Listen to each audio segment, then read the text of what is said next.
څلرویشتم د اسد د افغانستان په تاریخ کې د نورو زرینو ورځو په څېر یوه زرینه ورځ ده. د افغانستان یو نوی باب پرانیستل شو. دا د افغانستان په تاریخ کې یوه داسې ویاړمنه ورځ ده چې په ډېرو لویو زحمتونو تکلیفونو دغه د ورځې ثمره لاسته راوړل شوې ده. په څلرویشتم د اسد باندې افغانستان ازادي ترلاسه کړه، د ناټو او د امریکا نه ازادي واخیسته.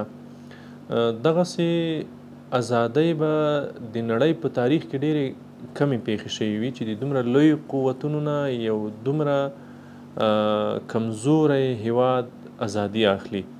تاسو ته بهتره معلومه ده چې د افغانستان په اشغال کې یوازې امریکا ښکېل نه وه، بلکې د ناټو بسته تړون کې ښکېل و. د ناټو هیوادونه و، د ناټو نه د باندې دوی اتحادیان درلودل چې هغه هم د افغانستان په اشغال کې ښکېل و، د افغانستان د افغانانو په مقابل کې جنګېدل.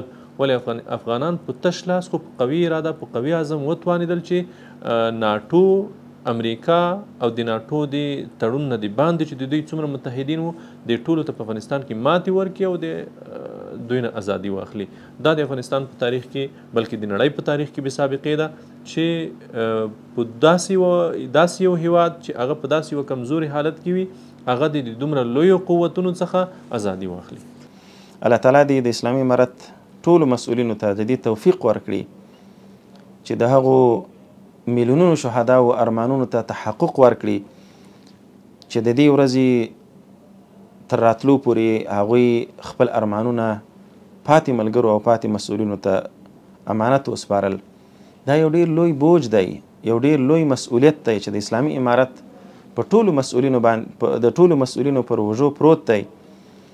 او هغه مسؤلیت او هغه امانت د شهداو ارمانونه، د یتیمانو اوښکې، د کونډو سلګۍ او د زخمیانو آهونه دي.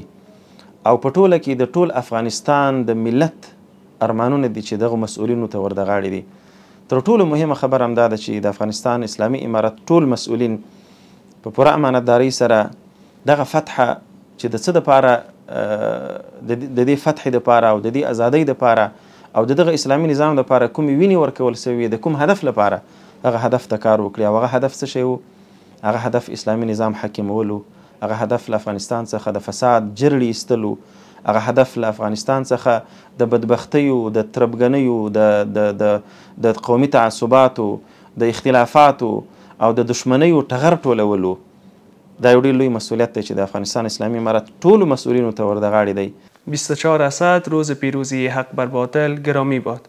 امارت اسلامی 3 سال قبل در این روز توانست امریکا و همپیمانانش را در افغانستان شکست بدهند و به اشغال افغانستان خاتمه بخشند. این روز نتیجه قربانی‌های بی‌مثال مجاهدین امارت اسلامی است. آنها خون خود را دادند تا ما امروز آزادانه زندگی نماییم. لکه څنګه چې په هیواد کې دریم کال ده د امنیت کال، د سولې کال، د پرمختیا او همدارنګه د ټولنیز ثبات، سیاسي ثبات بحثونه پکې مطرح کیږي او خلک تازه د دې تجربه ترلاسه کوي، د دې لیدنه کوي چې امنیت څنګه وي، د امنیت له خونده خبرېږي، د پرمختیا له خونده خبرېږي، همدارنګه د حاکمیت، د نظام، عدالت، د دې په خوندونو باندې خلک ایله پوهېدلي دي. موږ ټولنه نوی نسل، دغه نسل چې زما په ژوند کې یادېږي، کله هم ما دومره د سکون او د ډاډ فضا، ما دومره د هیوادنۍ مینې د پاللو ښه موقع، ما دومره د ښه ژوند، د ټولنیز ثبات په لوري باندې تمه نه وه راته پیدا سوې.